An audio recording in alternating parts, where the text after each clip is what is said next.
오늘 말씀은 시편 124편과 125편입니다. 함께 읽습니다. 이스라엘은 이제 말하기를 여호와께서 우리 편에 계시지 아니하셨더라면 우리가 어떻게 하였으랴.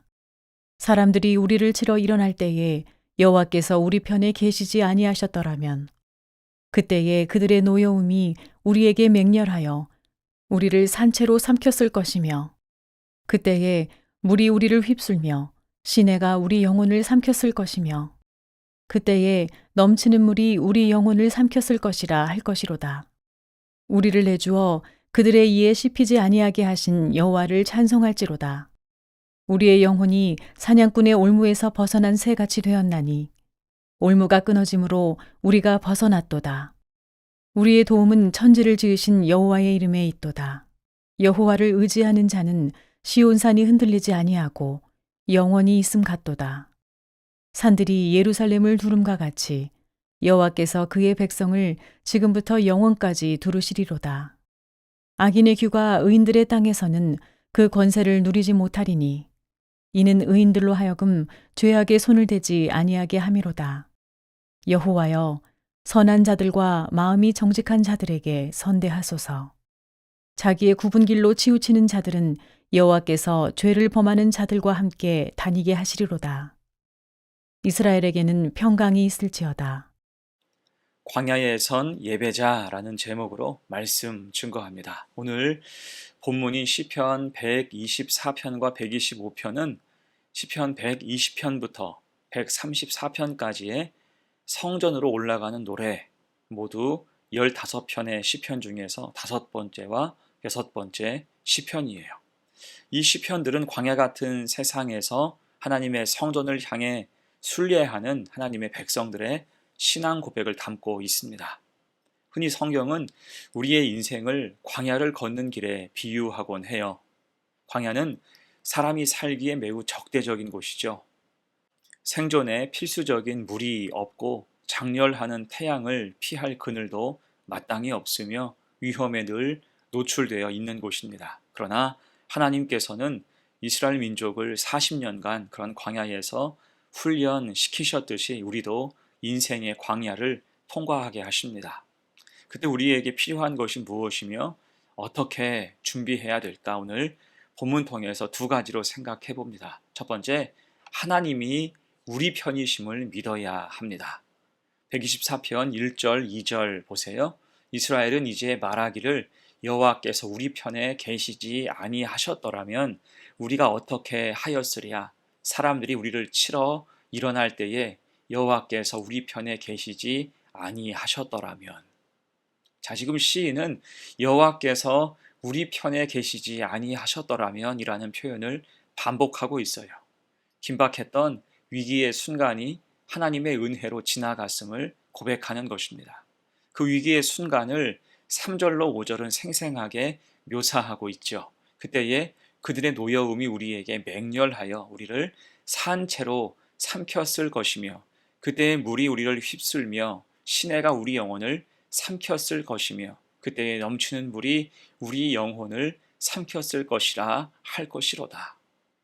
자, 시인은 위기의 순간을 두 가지 비유로 설명하고 있어요. 먼저는 사나운 짐승이 커다란 입을 벌리며 달려드는 것과 같다고 합니다. 또한 엄청난 파괴력을 지닌 물이 덮치는 것과 같다라고 묘사하고 있어요. 곧 여러분, 우리에게 닥쳐오는 재난과 고난도 이와 같다는 거예요.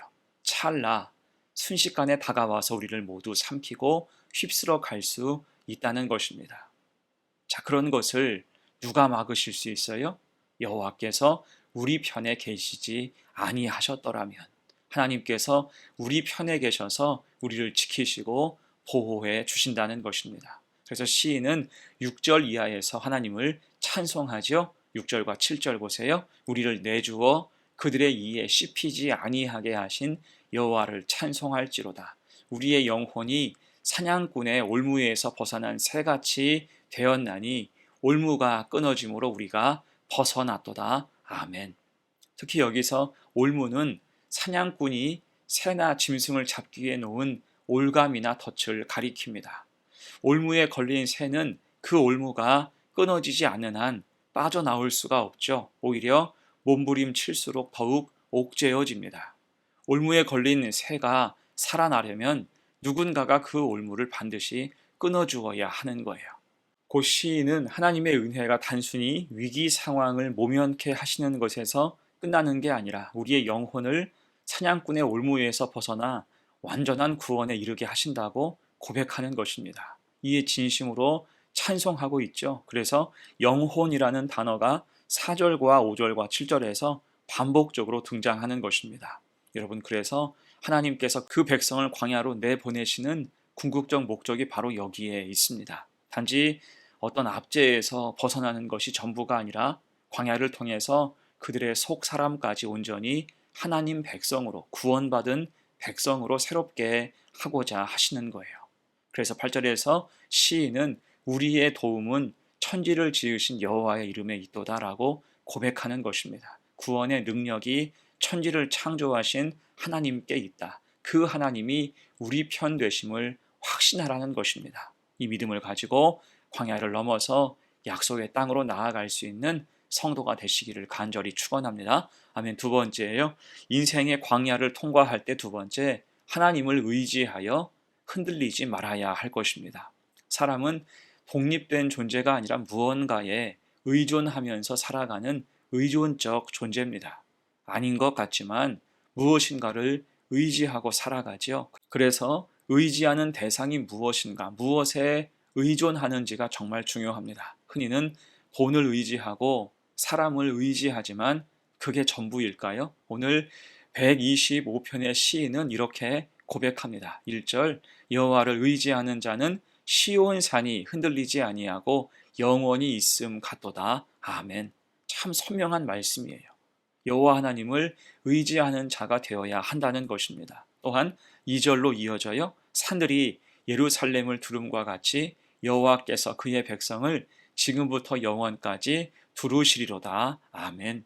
곧 하나님은 그 백성을 시온산처럼 혹은 산맥으로 지켜주신다 말씀해요. 이 말씀과 비슷한 우리나라의 터라는 노래를 보면 첫 절의 가사가 이렇습니다. 저 산맥은 말도 없이 5,000년을 살았네.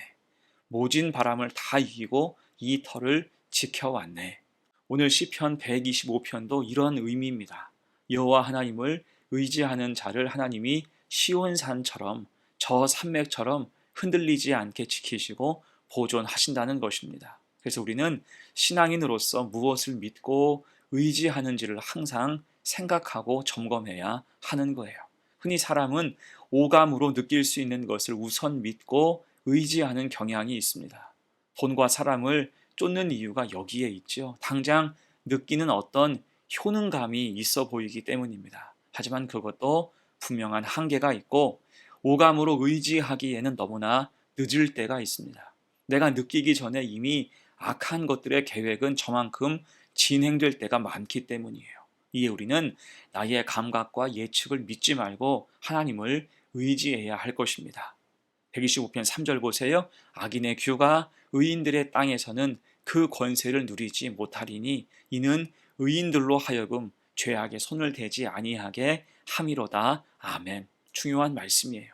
악인의 규, 그 막대기, 그 마수가 의인의 땅에서는 권세를 누리지 못한다고 말씀하고 있습니다. 그래서 의인들로 하여금 죄악에 손대지 않게 하신다 약속하세요. 왜요? 하나님이 닿지 않게 하시기 때문입니다. 미리 손쓰시고 보호하시기 때문이에요.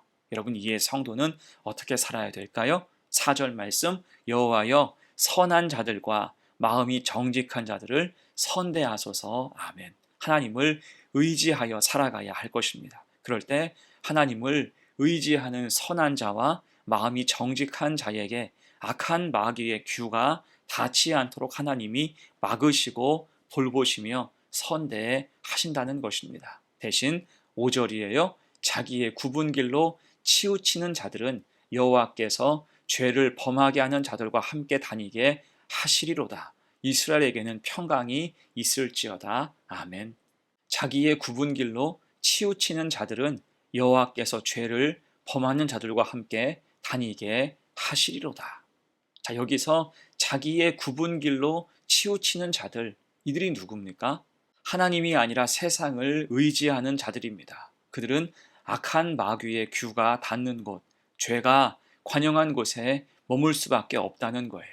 하나님을 의지하지 않은 까닭이죠. 그러다가 죄에 대한 보응은 반드시 임할 수밖에 없는 것입니다. 이에 성도는 무엇보다 하나님을 의지하며 살아가야 할 것입니다. 상황과 환경이 흔들릴 때 그 무엇보다 필요한 것은 시온산처럼 흔들리지 않는 믿음이죠. 하나님을 의지하며 그 약속을 붙드는 신앙이 필요합니다. 그럴 때 5절 맨 마지막 말씀, 이스라엘에게는 평강이 있을지어다. 아멘.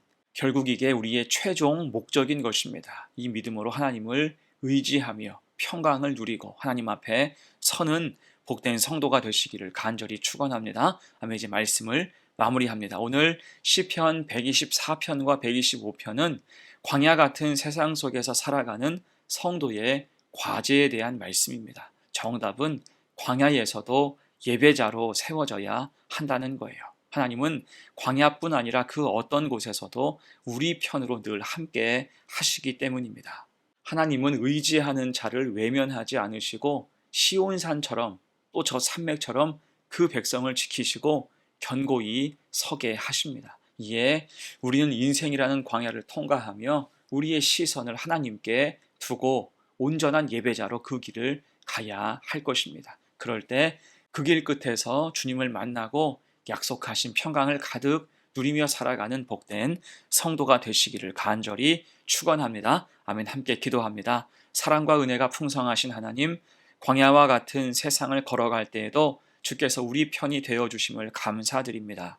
위기의 물결이 덮칠 때에도 사냥꾼의 올무가 우리를 조일 때에도 주님이 끊으시고 건지셨음을 기억하게 하옵소서. 또한 하나님을 끝까지 의지하게 하셔서 세상 앞에서 흔들리지 않게 하시고 시온산과 은혜의 산맥처럼 하나님이 지켜주시니 우리의 영혼과 걸음을 늘 주장하여 주옵소서. 감사드리며 예수님의 이름으로 기도합니다. 아멘.